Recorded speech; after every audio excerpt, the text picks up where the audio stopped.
My cat Freddie loves to be brushed and cuddled. But stirring up his cat allergens meant sneezing and itchy eyes.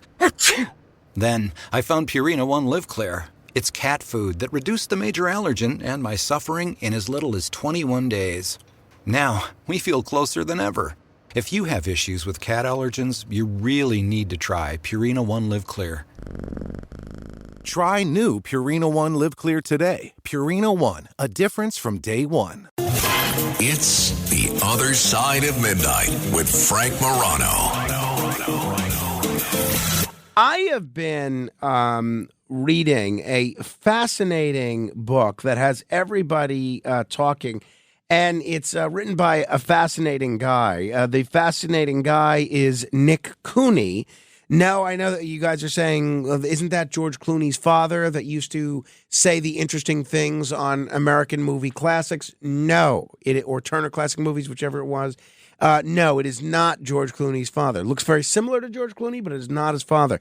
Nick Cooney is the founder and managing partner of a venture capital firm called Lever VC, and he's also the founder and board chair of the Lever Foundation, which is a nonprofit focused on advancing a humane and sustainable food system. And he's also the author of the book What We Don't Do. And we hear a lot when it comes to helping others about what we are doing, what we should do, what we should aspire to do. But this book has a fascinating premise in that it focuses on what we're not doing and how that could hurt or help people. Nick, it's great to have you on the program. Thanks for joining me. Hey, Frank. Thanks so much for having me on. And indeed, I would say I often get compared to George Clooney's better-looking younger brother. I bet you do. I bet you do. I wish. But thanks so much for having me on. No, it's my pleasure. Thanks for staying up late with us. So let's start from the beginning. What inspired you to write What We Don't Do? Was there a particular moment or realization that sparked the idea? Yeah, well, your description of it is absolutely right on. As you mentioned, I work in the investment space. I run a venture capital firm called Lever VC, which is based right in the city. And so my day-to-day work is really focused on thinking analytically about businesses and early-stage companies and investing in them. And for most of my life, I think I've also taken a similar approach to this question of what does it mean to do good, to live a good life, and to hopefully have a positive impact on others and the world around. And in thinking through that, and certainly reading and learning from others, one of the conclusions that I came to and has been strongly in mind for many years, but that we never really hear in society in general and in media and in how we think about our own life is exactly what you noted. When we ask ourselves that question, or when we make judgments of others, am I living a good life? Am I having a positive impact on the world around me? Or is this other person? We typically think about actions. We think good people do good things that help others. They do good actions. Hopefully they refrain from doing bad actions that violate the law and harm others. And of course, those things are important. Those things are well and good. But interestingly, the reality today, and it certainly wasn't always this way, but the reality of the world today is for you, for me, the biggest impact that we're having today on the lives of others, like the most consequential impact we're having on the lives of others, is not really from what we do or any bad things we do to others. That's where truly a psychopath. Rather, the biggest impact and the biggest set of consequences we have for others around us come from our inactions, the times and situations where we could help others. We could use our money or time or energy to help those who really need it, but we choose not to, and others suffer the consequences of that. So the book is really an exploration of that, why that is the case, how it came to be, and what the implications of that would be or could be for each of our own lives. So you argue that inaction today has far graver consequences than in the past. Give a few concrete examples of how modern inaction leads to large-scale suffering. Yes, absolutely. And I'll speak for a moment about why that came to be the case today when it never had been through most of human history, and then get a specific example or two like you mentioned. So in terms of why this is the case, if you turn back the clock 5,000 years, 10,000 years, 20,000 years, nearly all of human history, we're living in these small groups, right? 50, 100, 150 people. almost no resources, right? We're not wealthy. We're not a technological society. We're not interacting with many other people. We don't have much reach. And so in terms of our ability to impact other people, it's super limited, right? It's the only people we can impact is the small number of people we're living around. And we can only help them in pretty small ways because we don't have a lot of power. We don't have a lot of money and resources. So for nearly all of human history, our ability to impact the lives of others, very, very, very small. Fast forward to today, and there are some things that are very, very different. So number one, incredible amount of wealth around the world, and certainly in places like here in the U.S. and other industrialized nations, just a huge amount of wealth. With that, a huge amount of technological power. So the ability to reach and influence, and then also third, communicate with people both around the country and also around the world. So we're very wealthy. We have these very powerful technologies, and there's this ability to communicate with others around the world and through that impact their lives. And also just a lot more knowledge about interventions, be it medical, social, other interventions, things that really can make a difference in the lives of others. So that's the reality of the world we live in today. And so to give a very just specific example, and this is almost basic, like a super prosaic example, but let's say tomorrow night, my wife and I we're trying to decide what to do for dinner. Right? And we have two options that we have in mind. One, maybe we'll go out to a decently nice restaurant, spend $100 on good meal, a drink, nice, enjoyable hour and a half, 2 hours out. Or alternately, we stay in, we just cook something still tasty, but more basic, and we have dinner at home. Maybe that costs $10 in food costs, right? So these are two options we're thinking through for dinner. If we choose to go out to have dinner, which of course we do many times, but if we choose to go out and do that, we're spending $100 on that, on having a fun evening, a fun couple hours. What is the cost of that in action? It really is other things we could do with that time, other things we could do with that money that we're not doing, right? So let's say instead of spending that $100 on dinner together tonight, we take the $100 and we put it towards some charitable cause that's really high impact. What could that $100 do that's really high impact? With certain charities, that $100 could restore blindness to one or two people that have gone blind from cataracts. Wow. Probably not here in the U.S. We're probably talking Southeast Asia or Africa or something. But that's just an example of if I have $100 in my pocket, these are two things I could do with it. My wife and I could have a nice dinner out for 2 hours, or we could restore sight to one or two people, totally change their life. That's just a fairly prosaic example, but an example of a very real choice that all of us face whenever we're deciding how to spend our time, our money, and our energy. I guess it would depend on the quality of the restaurant that you were contemplating going to in that scenario. But that's certainly true. If people are just tuning in, we're talking with Nick Cooney. He's the author of the book, What We Don't Do. How does this idea of the moral cost of inaction differ from traditional moral philosophy, which focuses largely on actions?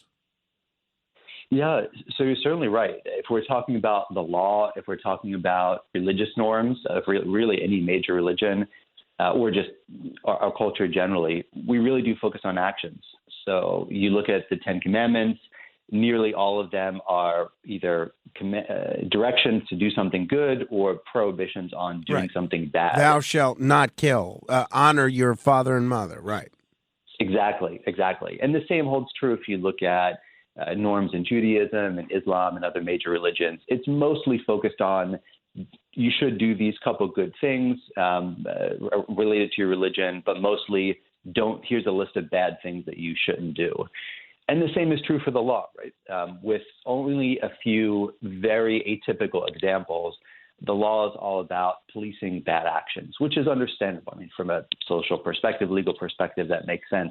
It would be hard to legally require people to do a whole list of good things. So legally and from a religious perspective, the focus has always been, is largely on actions and largely around policing and trying to prevent bad action. So it makes sense culturally, why, personally, psychologically, why each one of us would be focused on actions. And psychologically, it makes a lot of sense as well that we would focus on actions. There's one well-documented human bias is this bias called the omission bias, which just is, and there's lots of studies that have been done on this. And what it very clearly shows is that we just naturally don't pay attention to inaction in general, but also when it comes to ethics. So a random example of that from the sports world would be studies have shown that as you get near the end of basketball games, refs are much more hesitant to call fouls. They are very hesitant to, and they're trying not to influence the outcome of the game by calling a foul. But the reality is, whether you call or not, you don't call a foul, it's equally likely to have an impact on the game. But there's this fear of inaction. And this is just one small example, but this bias called the omission bias is this real human psychological bias we all have, which we do ignore the harms of inaction and the impacts of inaction. So it's very understandable why we are typically focused on good actions and bad actions. But again, when we think somewhat dispassionately, somewhat objectively about the impact we have on the world, it really is the case that the things we don't do, these times we choose not to help, can have this major impact on others. Summer's coming, and Lee's ready with styles that look just perfect. The iconic jeans you love in new washes and lightweight feels. Tops and tees perfect for bringing some edge or letting the sun shine in. Hemline cuts to show some skin or go long and loose. And workwear-inspired essentials. All cut to perfectly fit you, your style, and everything summer throws your way. Visit Lee.com/summer to find your perfect fit. That's LEE.com/summer to shop what's hot now. Hey all, I'm Jamie Lynn Sigler, a mom, actor, and advocate. I know how overwhelming it can be trying to decide which treatment is right for you. I've been there. But you should know you're not alone. You can do this. Start with some research, talk to the community, and most importantly, don't be afraid to ask your doctor questions. You might find results that speak for themselves. That's how I landed on Kesimpta. Ask your doctor if Kesimpta, ofatumumab, could be right for you. You can check out the details at kesimpta.com. Your snacking routine can get a little dull. Time for an Oikos remix. Like a crunchy storm of sea salt praline pretzels, dark chocolate, and butter toffee, showering down into a smooth, creamy yogurt. Enjoy 3 Oikos Remix varieties with epic mix-ins and 11 grams of complete protein per 4.5-ounce serving. See RemixYogurt.com.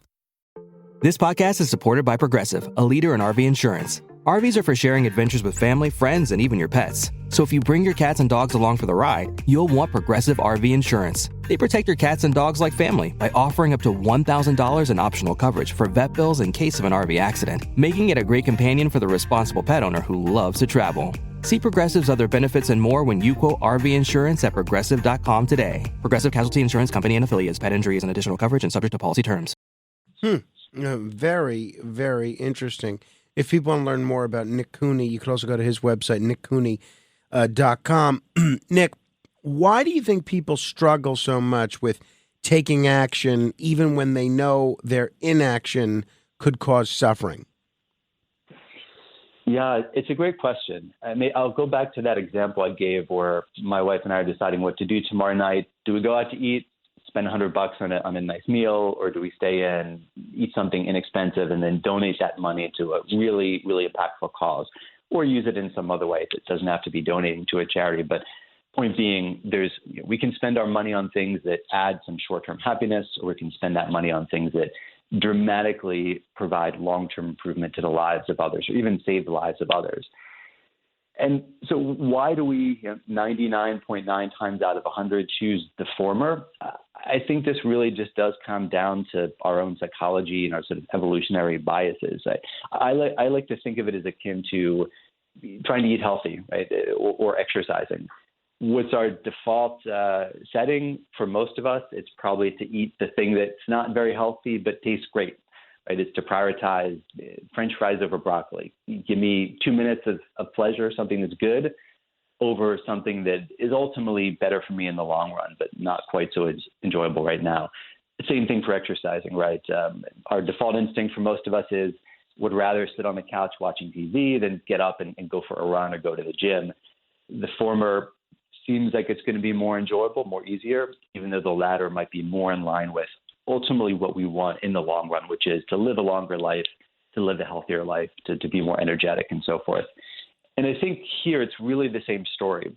So when we're making that decision of, okay, do I spend $100 going out to dinner tonight, or do I give it to a cause that can profoundly improve the life of somebody else, profoundly reduce the suffering of someone else? Our instinct is just to think very short term. One makes me happier the next hour, the next 2 hours. But if we stop back and we think about it and we try to make a more deliberate choice of, okay, what use of this $100 is really most in line with what I believe as a person, with how I want to live my life, with what I want to happen in the world. If we take a minute to be reflective on that and to have some self-discipline around that reflection, I think not 10 times out of 10, but maybe 7 times, 8 times, 9 times out of 10, the decision we would come to, if we are thoughtful about that, is, it would make me happier and the world would be more in line with the world I want to see. If this person who is blind can see again, if this person who has no food has food, if this young woman who can't go to college can go to college, that would be a better thing, and that would be more in line with what I want in the world than 1 hour of good food out when I could eat something good at home. Again, I'm using a prosaic example here, but I think that's really the challenge that all of us have in owning our inactions, I would call it, and paying attention to our inactions. Yeah. It's really just about being reflective about what we really want in the world, what's most important, keeping in mind the power that we have to do just so much good for so many others with the time and money and energy we have. And then most of the time, no one's perfect, but most of the time trying to have the self-discipline to act accordingly. So you've used this similar example a few times now of going out to dinner versus using that $100 for something more productive in the long term. The whole book suggests that small choices, how we spend money, where we invest time, can have profound impacts. Let's talk about other practical implications of that. What are some of the, aside from the dinner versus giving someone sight example, what are some of the most impactful ways an average person can make a difference? Yeah, so maybe there's 2 ways to think about that. One would be sort of practically day-to-day, what does that look like for you, for me, for anybody else? And then secondly, okay, what's the actual impact on the world around us? On the first of those, mainly it has to do with money and how we use money. And we could certainly talk about time, spending more of our time on things that help others, help those who are really suffering, who really need it. We also could certainly talk about how we use mental energy, and the book talks about that as well. And that's important also. I mean, just taking money and throwing it at a charity or throwing it at something else that seems good isn't necessarily going to do a lot of good if it's not really smart, really careful, really calculated use of that limited time and money, right? We don't want to waste it. And there's a lot of things that feel good, that seem like they do something good, but actually don't have a big impact. So on that front end, how we use our time, and certainly how much we think about, how much brain power and thoughtfulness we put towards this sort of thing matters a lot. But ultimately, what really moves the needle is this combination of being smart about how we use money and moving more of our money towards things that make a big difference. And this isn't just for people that have significant wealth or a lot of wealth. The reality is that even a minimum wage janitor or worker at a fast food chain, they have a huge amount, every one of us has a huge amount of power to impact the lives of others by moving even modest amounts of money out of our bank account, out of our wallet, and into the hands of those who are really suffering, or to causes and organizations and efforts that help those who are really suffering. And so ultimately, this is about being smart, about giving more of our money to really effective areas. And in terms of the impact that can have, give the example of restoring blindness because it's a very tangible one, but there's so many. So just to give some examples, the very cost-effective charities that are helping those in extreme poverty, those at risk of diseases like malaria or other diseases, for $1,000 to $2,000 to $3,000, somewhere in that range, for a couple $1,000s, you can literally save someone's life. So even if you're a minimum wage worker, maybe you put in one extra day of work a month and you donate that money to charity, in the course of a year, you can literally save the life of someone else who will die without that support. If we talk about other causes, like I'm somebody who cares a lot about animals and animal suffering as well.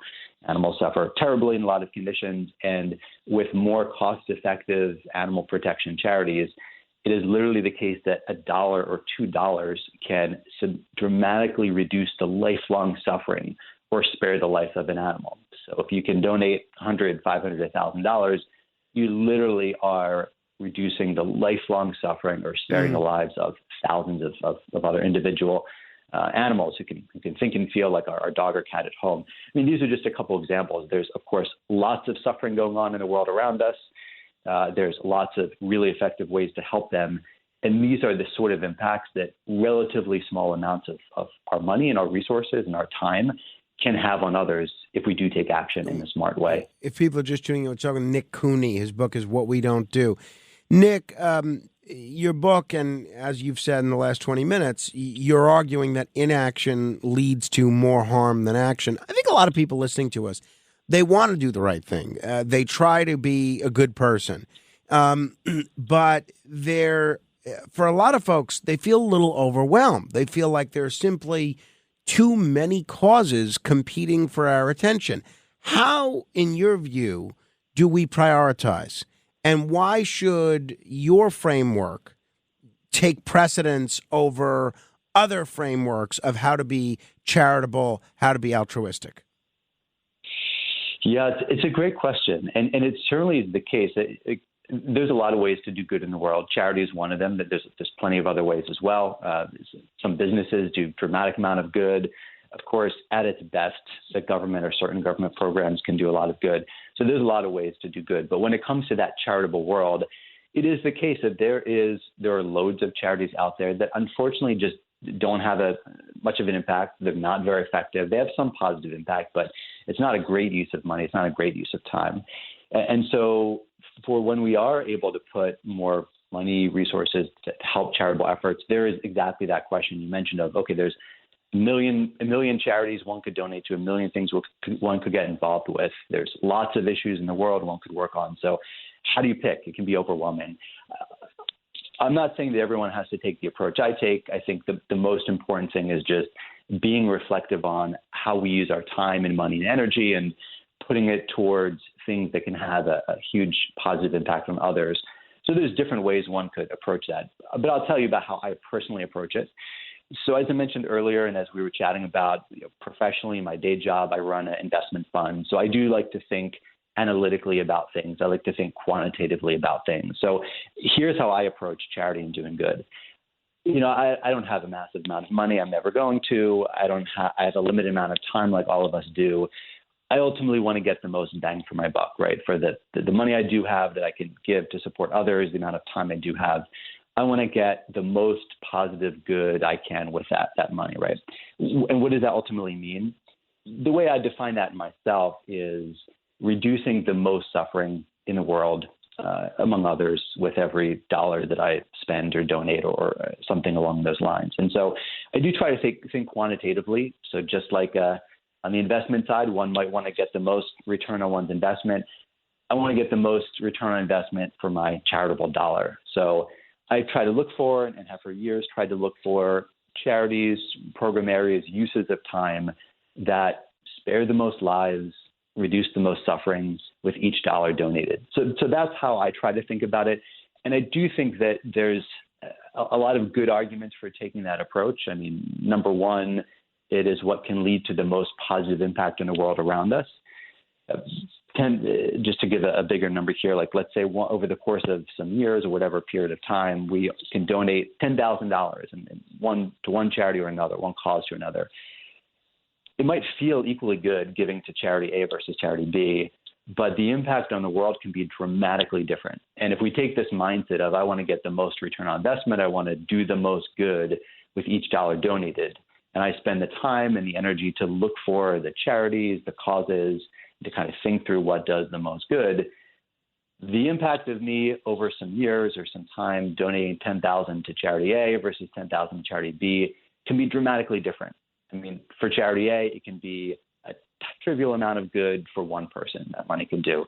And with Charity B or Charity B, C, and D together, that could mean literally sparing the lives of multiple people, reducing the lifelong suffering, the hunger, the malnutrition, lack of education for dozens and dozens of hundreds of people, again, sparing the lives or reducing the suffering of tens of thousands of animals. This is sort of the range of outcomes that we can have. And so that's why, for me, that's the approach I take of never going to be, an Elon Musk or Bill Gates. I have a limited amount of money. So when I am trying to do good things with that or with my time, I want it to have the biggest bang for the buck. And that's how I define it, trying to reduce the most suffering in the world, increase the most happiness that I can. All right. Nick, we're going to have to end it there. I appreciate the time this morning. Wishing you the best of luck with the book and the broader mission here. I hope we could chat again in the future. Thanks, Frank. I appreciate it. If you want to comment on any portion of our conversation, you can certainly do so. 646-720-0635. That's 646-720-0635. This is The Other Side of Midnight. Straight ahead.